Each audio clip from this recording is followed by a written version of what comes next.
The pounding on my front door was so loud it made my daughter gasp. I opened it and saw a woman I had never met standing on my porch like she owned the whole street. She had a clipboard in one hand, a badge hanging from her neck, plastic, obviously, and two men behind her wearing cheap black shirts with HOA security, printed in crooked letters. She pointed at me the moment I stepped out. "There he is!" she shouted. "Take his daughter. He's violating the HOA child safety code." For a second, everything inside me froze. My daughter was right behind me, clutching her small backpack ready for her school bus. She didn't understand what was happening. But I did. This wasn't an HOA, this was a setup. "I don't live in an HOA," I said. My voice stayed calm, but my hands curled slowly at my sides. Calm was a habit I learned the hard way. "And you're not taking my kid?" The woman smirked like she had already won. "This entire block falls under my authority now. You didn't pay the community compliance fee, so your child is being placed under temporary custody." One of the fake officers stepped forward and reached for my daughter.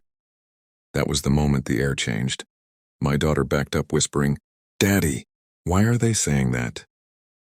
And the woman leaned in, lowering her voice like she wanted to enjoy every second of this. "Because people like you don't follow rules." She didn't know anything about me. She didn't know I spent 12 years in the Navy, most of it in SEAL teams. She didn't know I'd dealt with real dangers, men who didn't bluff, men who didn't hide behind fake badges and fear. But she kept pushing. The fake cop tried again, this time grabbing my daughter's wrist. And that was their biggest mistake. I stepped between them so fast the man stumbled back like he'd run into a wall. "You touch my kid again," I said quietly, "and you'll regret ever stepping on my land." The HOA woman snapped her fingers at the two men.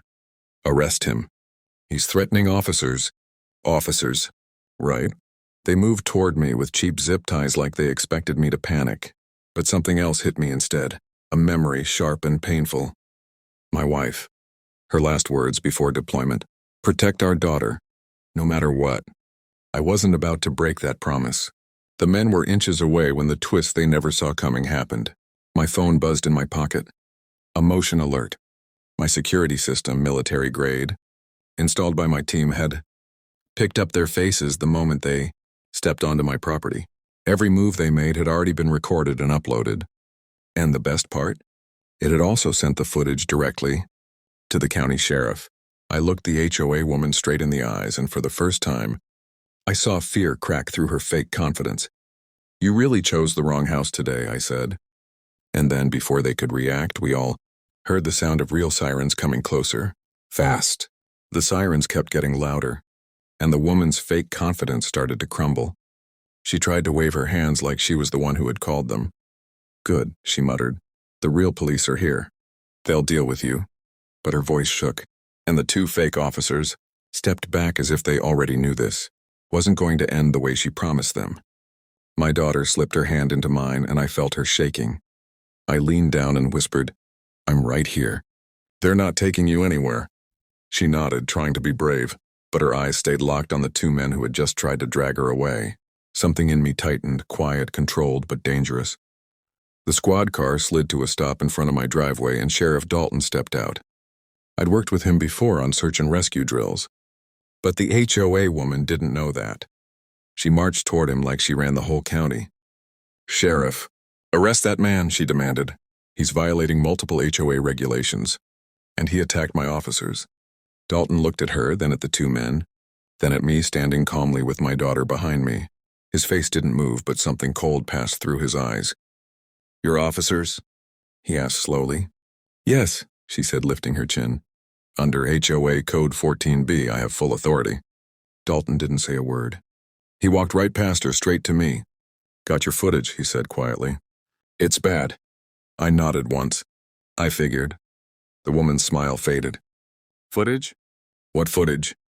Dalton finally turned to her. "The one that shows you trespassing, impersonating an HOA, and ordering two men to grab a child." He tapped his radio. "Dispatch already confirmed. This neighborhood isn't under any HOA." Her face turned the color of chalk. She opened her mouth to deny it, but before she spoke, one of her fake cops cracked under the pressure. "She made us do it," he yelled, pointing at her. "She said the guy was dangerous, and the kid wasn't safe. She paid us." Under the table! So there it was. The truth she thought would stay hidden. Shut up, she snapped. But now she looked trapped, like an animal cornered with no way out. I stepped forward a little, keeping my voice steady. Why my daughter? Why my house? Her eyes twitched and the real twist surfaced. Because your wife ruined everything, she hissed, her voice shaking with hate. She got my brother fired from the security firm last year. I wanted her to feel powerless for once. My chest tightened. My wife wasn't even alive to defend herself. And this woman had tried to punish my daughter for revenge? Dalton's jaw clenched hard. Ma'am, you just confessed to a federal-level offense. She started to run. She actually turned and bolted toward her car like she had a chance. Dalton didn't even chase her. He just lifted his radio calmly. Unit 4 blocked the street. She got 3 steps before a second patrol car slid across the road, cutting her off. The officers stepped out, hands on their belts, waiting for Dalton's signal. And the HOA woman finally realized. She was done. But this was only the start, because none of us knew. The biggest twist was still coming. When the officers grabbed her wrists, the HOA woman started screaming like she was the victim. You don't understand. He's dangerous. He hides things. He has a whole room locked up in there. She pointed at my house, her voice breaking. Search it. Go inside. You'll see I'm right. Dalton looked at her like she'd lost her mind. Ma'am, we're not searching anything without a warrant. But the moment she said it, my daughter's fingers curled tighter around mine. She knew what room the woman was talking about. The room my wife used before she died. The room I kept shut. Not because of anything illegal, but because it still smelled like her. Because I wasn't ready to open that door yet. And somehow, this woman knew about it. That chilled me more than the fake cops did. Who told you about that room? I asked quietly. The woman stopped struggling. Her eyes flicked toward the house for half a second. Just half, but it was enough. She had been inside. Not today, earlier. Maybe days ago. She'd trespassed before and watched us, waiting for the right moment. I took one step closer. You were in my house. Her mouth clamped shut, too late. Dalton nodded to his deputies. Add breaking and entering. They started walking her to the car. But before they could push her inside, she twisted her neck toward me and hissed, something that didn't fit any of the chaos. You think you won because you called the sheriff, she said. But someone else is coming for that room. Someone who actually wants what's inside. My heart stalled for half a breath.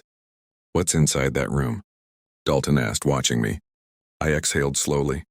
Files, training manuals, things from my wife's work. He frowned. Military. Worse, I said softly. She trained federal strike teams. The HOA woman started laughing, long, shaky, broken. Exactly, she said. Her old partner wants them.